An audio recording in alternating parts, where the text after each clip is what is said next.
नमस्कार दोस्तों, मैं आपको कल रात मेरे साथ जो घटना हुई वो बताता हूँ। कल रात को मैंने किसी बात पे अपने छोटे सा बेटा है मेरा एक, उसको बहुत डाँटा। डाँटने के बाद मुझे बुरा लगा। तो मेरे मन में बाद में मुझे ग्लानि भी हुई कि मैंने उसे क्यों डाँटा? क्यों अचानक से मुझे गुस्सा आया? जबकि हम सब जानते हैं कि क्रोध बुरा है, गुस्सा नहीं करना चाहिए, फिर भी ये गुस्सा कहाँ से आ जाता है? क्यों हम एकदम आग बबूला हो जाते हैं और भूल जाते हैं कि गुस्सा नहीं करना, जबकि हम कसम खाते हैं, समझते भी हैं, सुनते भी हैं, तो फिर तो पता नहीं कहाँ से ये गुस्सा आ जाता है ना?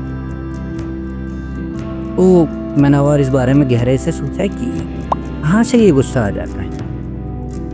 ये पैदा कहाँ से हो जाता है? कौन इसको पैदा कर देता है? तो मैंने पाया कि ये मन में ही अचानक कहीं से होता है। और ज़्यादा गहराई से साइकोलॉजी के विषय से सोचा तो ये पाया है कि ये मन में डर के कारण पैदा होता है। अगर आप साइकोलॉजी की भाषा से समझें तो मन का जो मूल कार्य है वो कार्य है शरीर की सुरक्षा का, और ये लाखों करोड़ों साल की प्रोग्रामिंग की वजह से होता है। आपका गुस्सा आपके दिन ही लाखों करोड़ों साल से जो मस्तिष्क ने सीखा है स्वयं को सुरक्षित। डर बहुत इम्पोर्टेंट बात उसमें, मतलब मस्तिष्क ने जो सीखा है डरना या डरा, दोनों ही उसके कार्य प्रणाली का मूल कार्य।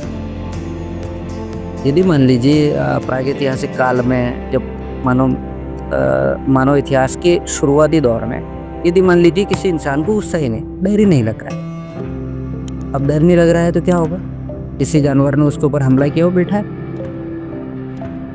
तो जानवर आया उसको मार दिया, तो अब आइए प्रकृति कैसे बढ़ेगी? वो तो वहीं खत्म हो गई। फिर प्रकृति ने डिजाइन की कि सबसे पहले उसके मन में डर डाला जाए। डर किस तरह से? डर के दो पार्ट होंगे। यदि सामने वाला ताकतवर है, शक्तिशाली है, तो वो भाग जाए, और यदि सामने वाला बराबर का है, उससे कमज़ोर है, वो उससे लड़ेगा, उसको मारेगा और उसको वहाँ से भगाएगा। आप कभी भी गौर कीजिएगा कि जब भी आपको गुस्सा आता है तो उसके कहीं न कहीं मूल में डर एक कार्य होता है। वो डर किसी भी तरह का हो सकता है, पर डर उसका मूल कारण। आप देखिए कि आपके किसी स्वजन, किसी मित्र या आपके परिवारजन की किसी भी अनिष्ट की आशंका अगर आपको लगती है या फिर आपको लगता है कि उसका नुकसान हो सकता है, तो आप लड़ने के लिए बहुत उत्सुक हो जाते हैं।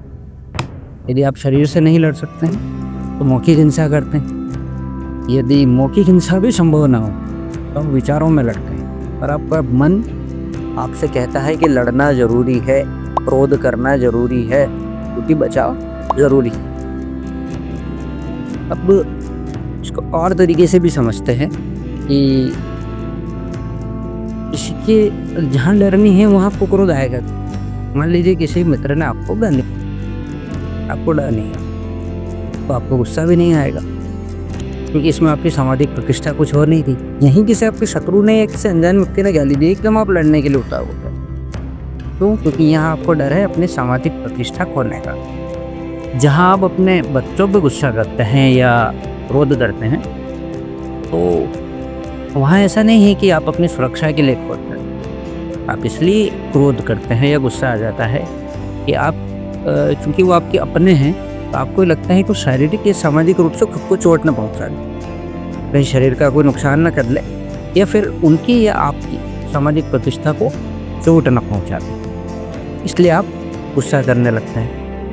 और तो आप गौर से देखेंगे तो पाएंगे कि ये डर ही हमारे क्रोध का मूल कारण, और इस भावना का हमारे राजनीतिक की बड़ा अच्छे से उपयोग कर वो आपको डराते हैं। विपक्षी दलों से, पड़ोसी राष्ट्रों से, ये किसी भी तरीके से आपको डराते हैं कि यदि आप हमारे फेवर में नहीं आए तो आपका बहुत बड़ा नुकसान है। इस डर की वजह से आपके मन में पैदा होता है क्रोध।